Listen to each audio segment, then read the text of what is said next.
स्वागत है आप सभी का हमारे टीजीडी यूट्यूब चैनल। मैं गोविंदा सर।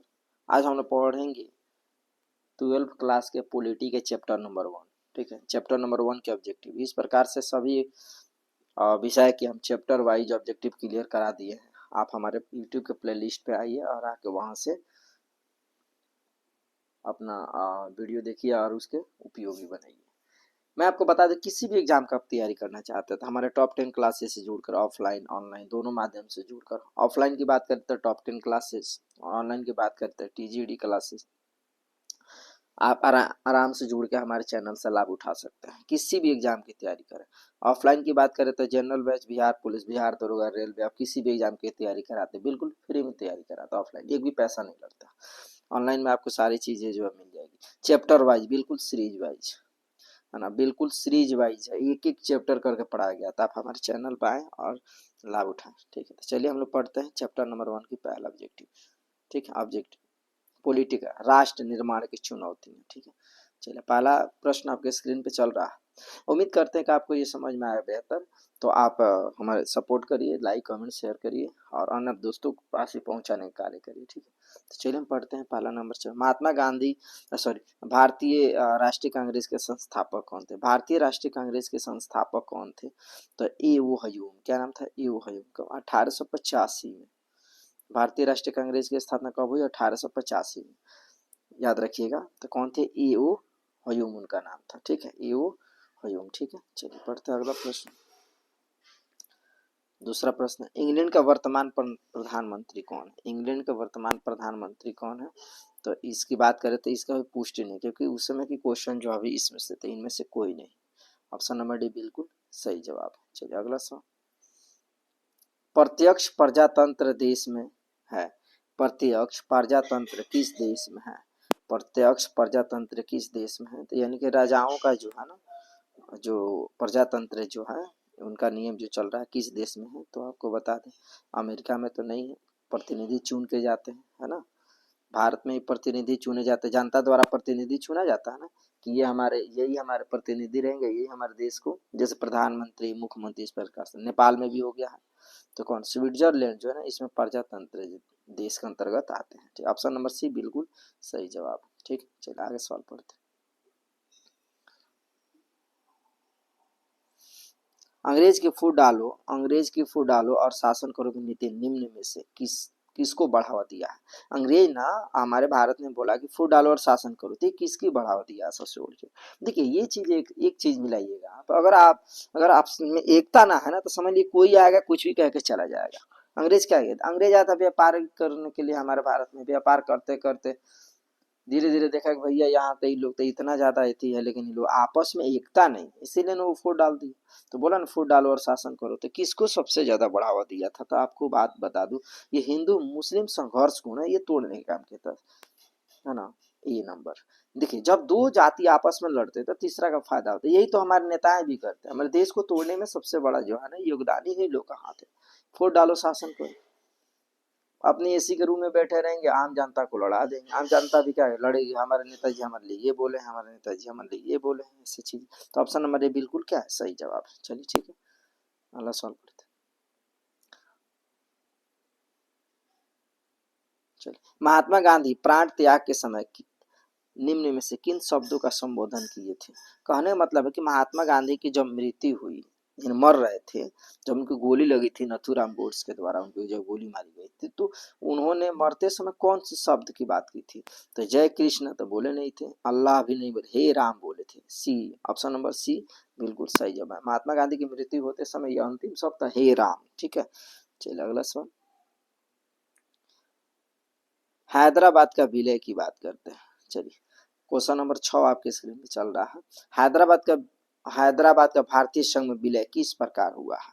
तो देखिए, हैदराबाद बात करें तो संविधान में कहीं पे भी भाग नहीं लिया था हैदराबाद। ठीक है, कहीं पे भी किसी प्रकार के भारतीय स्वतंत्रता में मदद नहीं, स्वेच्छा से नहीं भैया, ये कहीं मदद नहीं किए थे। 1948 में तो ये लोग आए, किससे आया था? बलपूर्वक से आया, बलपूर्वक के द्वारा। ये ऑप्शन नंबर बी बिल्कुल सही, बलपूर्वक के द्वारा। श्वेत नीति थी, उसके तहत ये लोग हमारे भारत में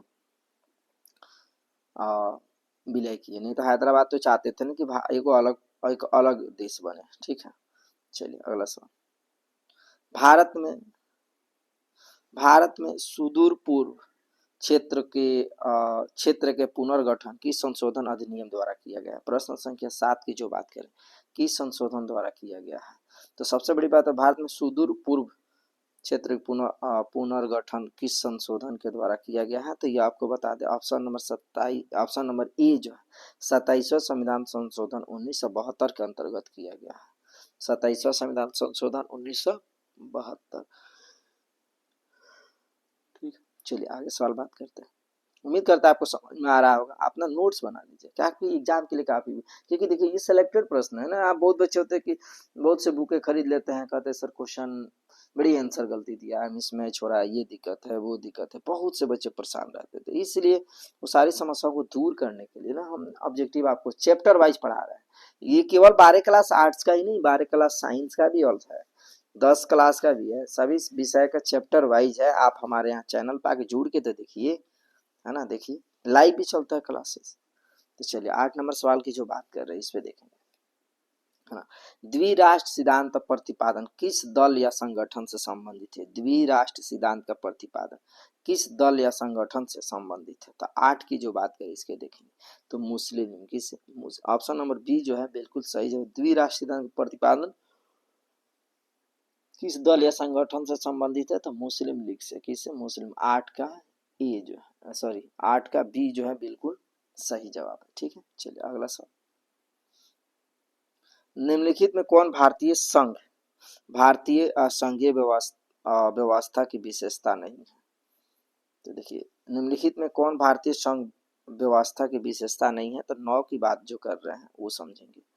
ये सबसे बड़ी बात है, करें ना, दो ये क्या हो रहा है कि भारतीय संघ की व्यवस्था विशेषता नहीं, दोहरी नागरिकता नहीं। ऑप्शन नंबर ए बिल्कुल सही है, भारत में दोहरी नागरिकता नहीं है। अमेरिका में जाइएगा ना तो वहाँ राज्य का भी नागरिकता है और देश का भी नागरिकता है, हमारे यहाँ सिंगल एकल नागरिकता है। ठीक है, याद रखिए।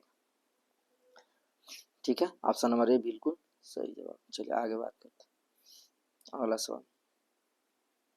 भारतीय संघीय व्यवस्था में किससे अधिक शक्तियां प्राप्त है? भारतीय संघीय व्यवस्था में किससे अधिक शक्तियां प्राप्त है? 10 की जो बात कर रहे हैं, तो किसे सबसे ज्यादा जो शक्ति प्राप्त है?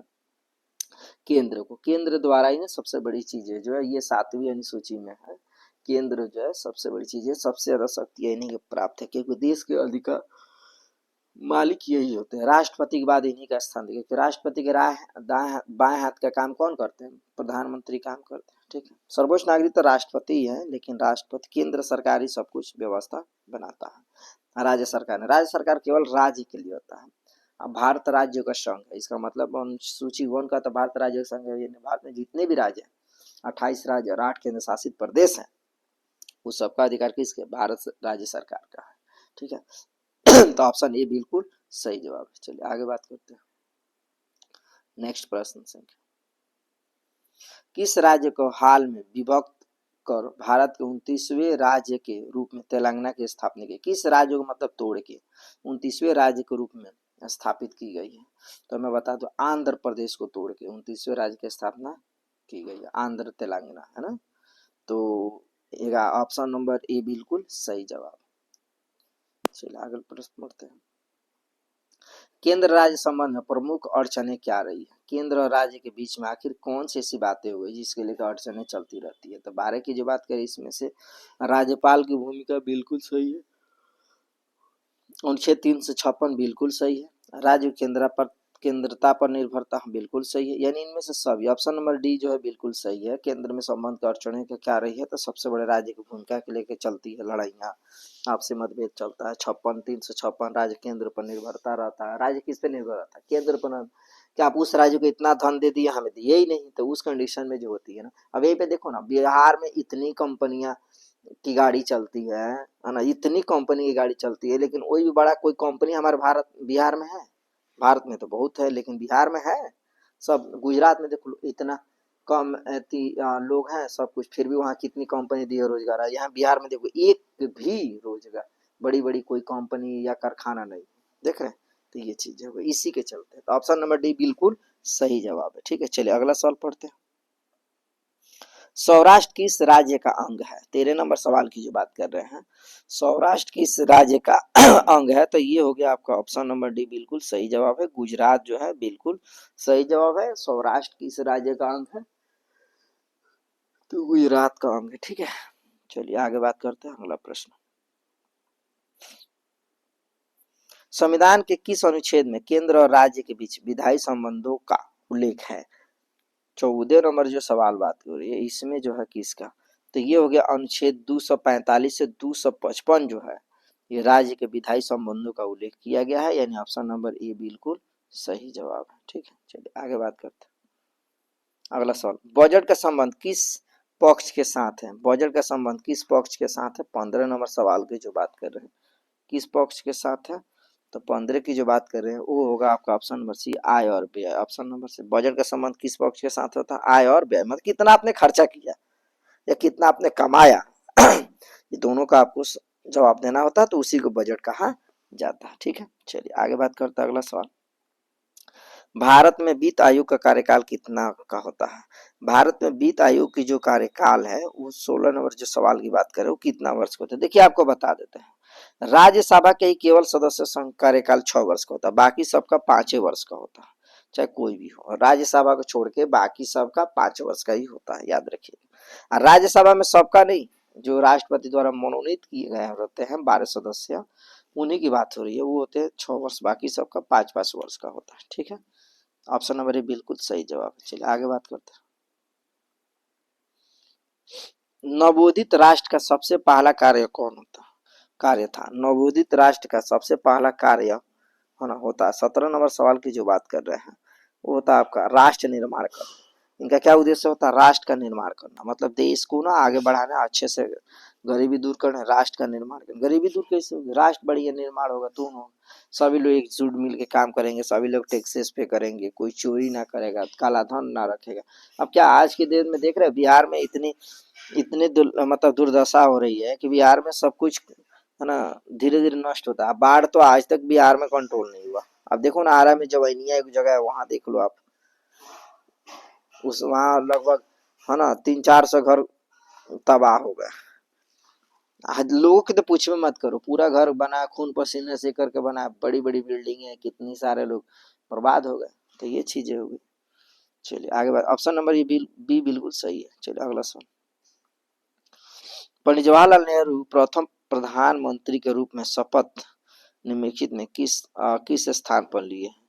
प्रधानमंत्री जो है पंडित जवाहरलाल नेहरू भारत के प्रथम प्रधानमंत्री जब बने तो सबसे पहले किस जगह जो है वो क्या किए थे कि शपथ ग्रहण किए थे? तो Lal Qila, option number B बिल्कुल सही है ना, लाल किले पर वो क्या किए थे? शपथ लिए थे। ठीक है, चलिए आगे प्रश्न पढ़ते हैं। प्रश्न संख्या 19, विविधता में एकता का सिद्धांत निम्नलिखित में किस देश का प्रमुख सिद्धांत है? विविधता में एकता का सिद्धांत निम्नलिखित में किस देश का प्रमुख सिद्धांत है? 19 की जो बात कर रहे हैं ये हो गया भारत। भारत में एकता का सिद्धांत है, ये बात सही है। देश ए, ऑप्शन नंबर ए बिल्कुल सही है। पाकिस्तान बांग्लादेश की तो बातें मत करें। ठीक है, चलो आगे बात करते हैं। भारत में लोकतंत्र की बहाली के बाद भारतीय नागरिकों को अधिकार प्राप्त हुआ। भारत में लोकतंत्र बहाली के बाद भारतीय नागरिकों को क्या प्राप्ति हुई है? तो याद रखिए, आपको मैं बता रहा हूँ, ये जो हो गया ना आपका सब कुछ हो जाएगा। यहाँ मौलिक अधिकार मिला है, बिल्कुल सही है। मतदाता का अधिकार, मौलिक अधिकार का मतलब क्या? आप कहीं आ जा सकते हैं, किसी समक्ष आप कुछ भी पूछ सकते हैं। मतदान देने का अधिकार है कि आपको हाँ कि भैया हम वोट दे सकते हैं। जनप्रतिनिधि चुनने का अधिकार, आपको परमिशन है कि हाँ हम इन्हीं को चुनेंगे, इनको ना चुने, कोई दबाव नहीं दे सकता। उपयुक्त सही, ऑप्शन नंबर डी बिल्कुल सही है। ऑप्शन नंबर डी बिल्कुल सही है। ठीक है, भारत सरकार विविध कल्याणकारी योजना को लागू किसके माध्यम से करता है? भारत सरकार विविध कल्याणकारी योजनाओं को लागू किसके माध्यम से करता है? प्रश्न संख्या 21 की जो बात कर रहे हैं वो करता है ऑप्शन नंबर ए बिल्कुल सही जवाब है। राज्य के नीति निर्देशक सिद्धांत के माध्यम से क्या करता है कि विविध कल्याणकारी योजना को लागू करता है, राज्य के नीति निर्देशक सिद्धांत के माध्यम। ठीक है, चलिए आगे बात करते हैं। माउंटबेटन योजना का संबंध निम्नलिखित में किससे है? 22 नंबर सवाल की जो बात करें, माउंटबेटन योजना का संबंध किससे है? तो बेटन योजना है, लॉर्ड माउंट बेटन जो आया था ना, वो भारत में बोला था भैया हम आपके लिए बोल रहे हैं ना कि आप लोग क्या करो, कि पता है क्या किया था ये 22 नंबर में जो सवाल है, वो भारत को विभाजन करने के लिए आ गया था। यही तो भारत पाकिस्तान को विभाजन कर दिया, भारत का विभाजन से देख रहे हैं, ये भारत का विभाजन कराने के चक्कर में था, भारत पाकिस्तान को विभाजन कराने में इसको सफलता भी मिली, भारत पाकिस्तान का क्या कर दिया। तो ऑप्शन नंबर ए बिल्कुल सही जवाब। चलिए अगला सवाल। भारत विभाजन के लिए 1947 में बनी विभाजन समिति का अध्यक्ष ने किसको बनाया गया था, यानी कि भारत के जब विभाजन हो रही थी 1923 में, तो किसको बनाया गया था कि भैया आप जो है इसके समिति के अध्यक्ष रहेंगे, तो वायसराय को, किसको, वायसराय को। देखिए ऑप्शन नंबर डी बिल्कुल सही जवाब है। वायसराय 1947 में जो था वही क्या था, लॉर्ड माउंटबेटन था वायसराय, वही क्या किया था कि विभाजन कराने में मदद किया था। देखो लॉर्ड माउंटबेटन योजना कब लाया गया, कब बना था, ये बेटन योजना कब बना था, 3 जून 1947 को। पहला नंबर ऑप्शन से बिल्कुल ये सही जवाब। चलिए अगला सवाल बात करते हैं। द्विराष्ट्र सिद्धांत के आधार पर कौन सा देश बना है, द्विराष्ट्र सिद्धांत के आधार पर कौन सा देश बना है, 25 नंबर की बात करें तो पाकिस्तान जो है द्विराष्ट्र सिद्धांत के आधार पर देश बना है, पाकिस्तान। ऑप्शन नंबर सी बिल्कुल सही जवाब। पाकिस्तान का निर्माण की मांग प्रथम बार कब की गई थी, मतलब किस कब बोला गया था कि पाकिस्तान भी चाहिए, पाकिस्तान बनना चाहिए, और किन के द्वारा बोला गया था। तो देखो मैं आपको बता दूं, मोहम्मद अली जिन्ना, रहमत अली चौधरी, ये दो लोगों के द्वारा पाकिस्तान शब्द की मांग की गई थी। पाकिस्तान शब्द रहमत अली चौधरी के द्वारा दिया गया है, ठीक है, 1940 में। ऑप्शन नंबर सी बिल्कुल सही है। 1940 में इन लोगों ने बोला कि पाकिस्तान की मांग होनी चाहिए, पाकिस्तान एक अलग देश बनना चाहिए। अंग्रेज तो यही चाहते थे ना कि भारत में लड़ाई हो, भारत में हिंदू मुसलमान को तोड़ दिया जाए ताकि ये लोग कमजोर हो जाए तो हम लोग और लूटे, है ना। चलिए 27 नंबर सवाल की बात करें। मुस्लिम लीग के किस अधिवेशन में पाकिस्तान नामक देश का निर्माण की मांग की गई, किस में, ठीक है, मुस्लिम लीग के किस अधिवेशन में पाकिस्तान नामक देश की निर्माण की मांग की गई, मतलब कब बोला गया था, याद रखिएगा। तो देखो मैं आपको बता दूं 1940 के लाहौर अधिवेशन में, लाहौर अधिवेशन चल रहा था ना, उसी समय इन्होंने मोहम्मद अली जिन्ना, रहमत अली चौधरी ने बोले कि हम लोग को पाकिस्तान चाहिए, भारत से अलग करना है। अभी देश आजादी नहीं हुआ था तब पाकिस्तान की बात उठ गई थी, ठीक है। चलिए ऑप्शन नंबर ए बिल्कुल सही था। राज्य का पुनर्गठन आयोग कब बना है, राज्य का पुनर्गठन आयोग कब बना है, तो ऑप्शन नंबर जो है सी बिल्कुल सही जवाब है, सी। 29 दिसंबर 1953 में बना है, 29 दिसंबर 1953, ठीक है। चलिए अगला सवाल बात करते हैं। राज्य पुनर्गठन आयोग के अध्यक्ष कौन थे, राज्य पुनर्गठन आयोग के अध्यक्ष कौन थे, 29 नंबर सवाल की जो बात करें कौन थे, तो राज्य पुनर्गठन आयोग के अध्यक्ष कौन थे, तो उनका नाम था सैयद अली। क्या नाम था, Syed Ali. Option number A बिल्कुल सही जवाब, सैयद अली। चलिए अगला सवाल। भारतीय संसद से राज्य पुनर्गठन अधिनियम कब पारित हुआ है, 30 नंबर सवाल की जो बात कर रहे हैं वो हुआ है 1956। भारतीय संसद से राज्य पुनर्गठन अधिनियम कब पारित हुआ, तो 1956। ऑप्शन नंबर ए बिल्कुल सही जवाब है। चलिए अगला सवाल बात करते हैं। भारतीय संविधान के अनुसार भारतीय संविधान के अनुसार भारतीय राज्य को कितने वर्गों में बांटा गया है, भारतीय संविधान के अनुसार भारतीय राज्य को कितने वर्गों में बांटा गया है, तो भारतीय संविधान में भारतीय राज्य को कितने वर्ग में बांटा गया है, 4 वर्ग में। कितने, ऑप्शन नंबर बी बिल्कुल सही जवाब है। चलिए आगे बात करते हैं। भारतीय संविधान द्वारा राज्य की सीमाओं में परिवर्तन करने, नाम बदलने और नए राज्य का निर्माण करने का अधिकार किसको दिया गया है, यानी कि कौन, मतलब भारतीय सीमाओं में राज्य निर्माण करिए या राज्य नए राज्य बनाइए या सीमा के संबंधित कोई काम करिए, तो किसको अधिकार ये दिया गया है, तो ऑप्शन नंबर जो है डी बिल्कुल सही जवाब है, संसद को दिया गया है। किसको, संसद। भारत में 545 संसदों की सीटें हैं, याद रखिए, लोकसभा में, ठीक है। चलिए आगे बात करते हैं, अगला सवाल। राज्य पुनर्गठन आयोग ने अपना प्रतिवेदन भारत सरकार को कब सौंपा, 33 नंबर जो सवाल की बात कर रहे हैं। राज्य पुनर्गठन आयोग ने अपना प्रतिवेदन भारत सरकार को कब सौंपा है, तो 33 नंबर सवाल की जो बात कर रहे हैं वो ऑप्शन नंबर सी जो है बिल्कुल सही जवाब, 1955। राज्य पुनर्गठन आयोग ने अपना प्रतिवेदन भारत सरकार को कब सौंपा, 1955 को, कब, 1955। चलिए आगे बात करते हैं। स्वतंत्रता प्राप्ति के समय भारतीय संघ में इकाई यानी राज्यों की संख्या कितनी थी? जब भारत आजाद हुआ था तो उस समय राज्य की संख्या कितनी थी? ठीक है, तो उस समय राज्य की संख्या की बात करें तो उस समय 28 राज्य थे। कितने राज्य थे? 28। ऑप्शन नंबर ए बिल्कुल सही जवाब। चलिए अगला सवाल। राज्य पुनर्गठन अधिनियम लागू होने के बाद भारत को 2 इकाइयों में विभाजित किया गया। ये इकाई निम्नलिखित में से कौन है? 35 नंबर सवाल की जो बात करें वो होगा राज्य और केंद्र शासित प्रदेश। जब राज्य पुनर्गठन अधिनियम लागू हुआ था 2 इकाई में कौन हुआ? राज्य और केंद्र शासित। जैसे 28 को राज्य और 8 को केंद्र शासित प्रदेश है, तो ऑप्शन नंबर ए बिल्कुल सही जवाब है। चलिए अगला सवाल बात करते हैं। रजवाड़ों को भारतीय संघ में शामिल कराने की जिम्मेदारी किसे दी गई है? रजवाड़ों को भारतीय संघ में शामिल कराने की जिम्मेदारी किसे दी गई है? 36 नंबर सवाल की जो बात कर रहे हैं वो किसे दी गई है? सरदार वल्लभ भाई पटेल को। ठीक है, किसको दी गई थी?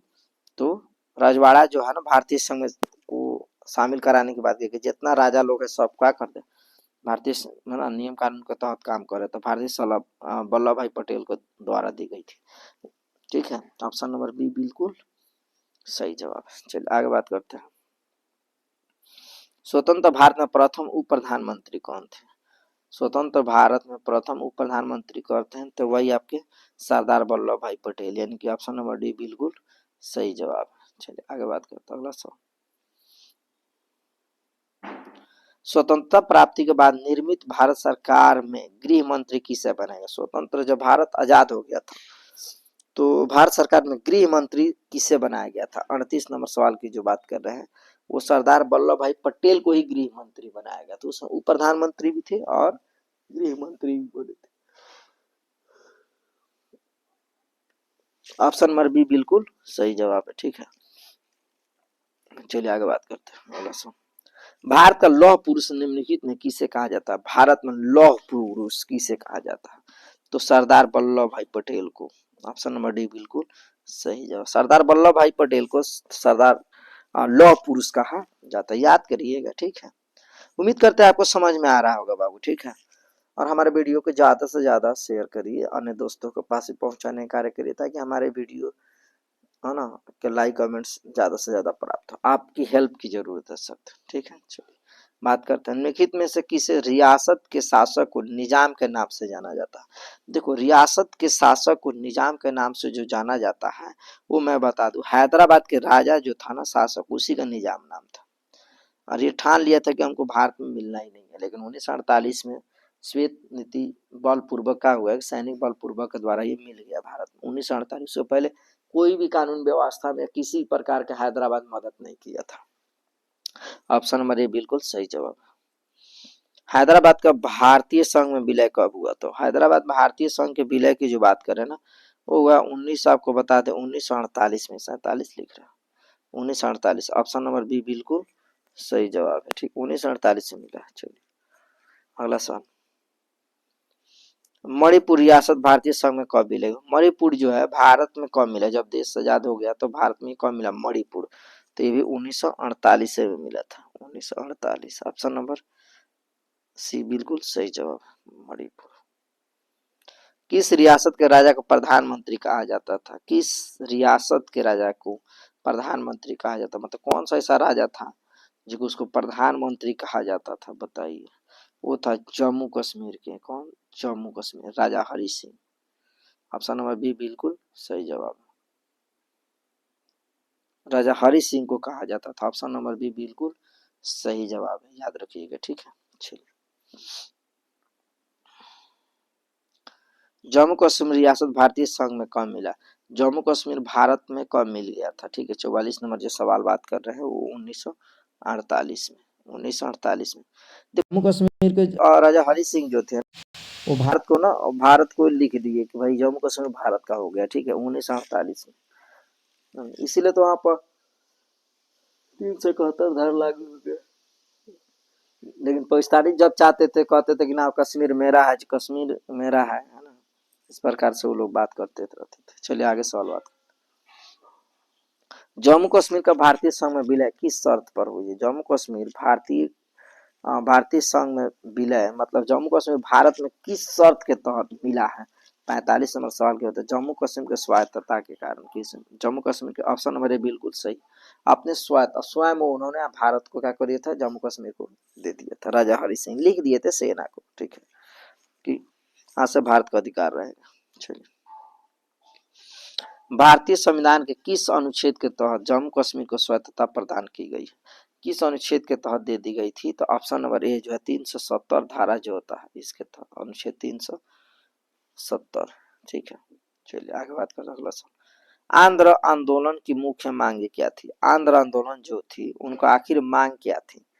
47 नंबर जो सवाल की बात कर रहे हैं, भाषाई के आधार पर आंध्र प्रदेश की राज्य स्थापना की। हाँ, आंध्र प्रदेश वाले कह रहे थे कि हमें भाषा के आधार पर हमें क्या कर दीजिए कि हमें राज्य को दे दीजिए, तो ऑप्शन नंबर ए जो है बिल्कुल सही जवाब, ऑप्शन नंबर ए बिल्कुल सही जवाब।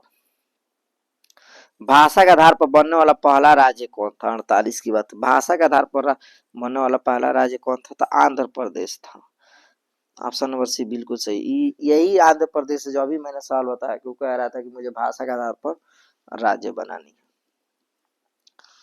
चलिए, भाषाई के आधार पर आंध्र प्रदेश कब बन गया, मतलब भाषा के आधार पर इसको कब बना दिया कि जाओ भैया तुम कब एक राज्य, भारत एक राज्य है तुम बना दिएगा, तो 1952 में।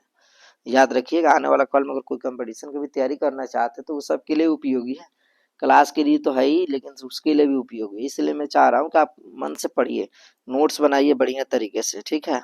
काफी सिलेक्टेड सवाल लेके आए हैं आपके लिए। भाषाई आधार पर राज्य गठन आयोग का नाम था, भाषाई आधार पर राज्य गठन आयोग का नाम था, यानी 50 नंबर सवाल की जो बात करें, पुनर्राज्य क्या नाम था उसका, ऑप्शन नंबर बी बिल्कुल सही है, राज्य पुनर्गठन आयोग, ऑप्शन नंबर बी बिल्कुल सही जवाब है। चलिए आगे बात करते हैं। राज्य पुनर्गठन अधिनियम लागू होने के बाद निम्नलिखित में किसे केंद्र शासित प्रदेश के अंतर्गत नहीं रखा गया। 51 नंबर सवाल की जो बात हो रही है वो किसके अंतर्गत नहीं रखा गया, तो मद्रास, ऑप्शन नंबर डी है बिल्कुल सही जवाब, मद्रास। चलिए अगला सवाल बात करते हैं। बंबई राज्य को विभाजित कर किन दो राज्यों की स्थापना की गई, बंबई को तोड़ के दो राज्य की स्थापना की गई, तो आखिर कौन कौन राज्य बना था, तो मैं बता दूं आपका ये 52 नंबर जो सवाल है ना वो महाराष्ट्र बना और गुजरात बना है, ऑप्शन नंबर ये बिल्कुल सही। मुंबई को तोड़ के क्या बनाया गया, महाराष्ट्र और गुजरात बनाया गया, ठीक है। चलिए आगे सवाल बात करें, ज्यादा प्रश्न नहीं है, 19वां स्लाइड पे देख रहे 24 को पेज है। महाराष्ट्र और गुजरात राज्य की स्थापना कब गई, महाराष्ट्र और गुजरात राज्य की स्थापना कब की गई, 53 नंबर सवाल की बात करें तो 1960, कब 1960 में महाराष्ट्र और गुजरात को तोड़ दी गई, ठीक है, 1960, ऑप्शन नंबर बी बिल्कुल सही जवाब। चलिए अगला सवाल, नागालैंड राज्य का निर्माण कब हुआ, 54 नंबर सवाल की बात करें, नागालैंड राज्य का निर्माण कब हुआ, तो 1963 में, 1963 में। धीरे धीरे सभी राज्य हमारे भारत में मिलते जा रहे हैं। चलिए अगला सवाल, 1956 में पंजाब को विभाजित कर किन राज्यों का निर्माण किया गया, 1956 में पंजाब को विभाजित कर किन राज्यों का, मतलब पंजाब बहुत बड़ा था तो उसको तोड़ दिया गया 1966 में, 56 का सॉरी 1966 में तोड़कर किन राज्य का निर्माण कर दिया गया, तो मैं आपको बता दूं पंजाब और हरियाणा को क्या कर दिया गया, बनाया गया था, ऑप्शन नंबर ए बिल्कुल सही जवाब है। हिमाचल प्रदेश को राज्य का दर्जा कब प्राप्त हुआ है, हिमाचल प्रदेश को राज्य का दर्जा कब दिया गया है, तो आपको बता दो 1971 में राज्य का दर्जा मिल गया, और बिहार को आज तक नहीं मिला, बिहार राज्य का दर्जा, हाँ आज तक नहीं मिला। चलो 1956 का सॉरी 56 नंबर का 1971 यानी कि बी नंबर बिल्कुल सही जवाब।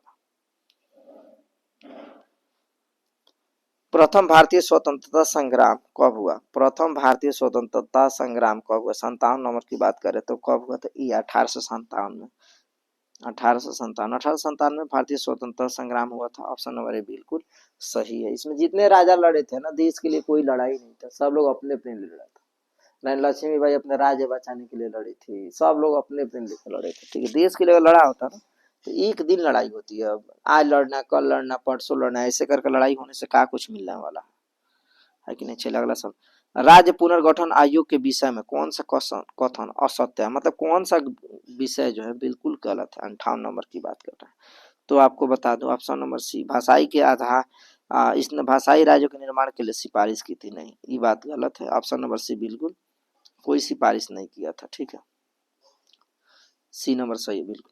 मुस्लिम लीग की स्थापना कब हुई? 1959 कह रहा है, 59 नंबर सवाल है कि मुस्लिम की स्थापना कब हुई? तो 1906 में हुई थी, Shaukat Ali.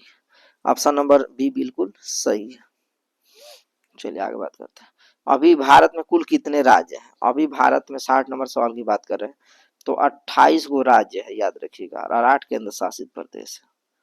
28, option number C बिल्कुल सही जवाब।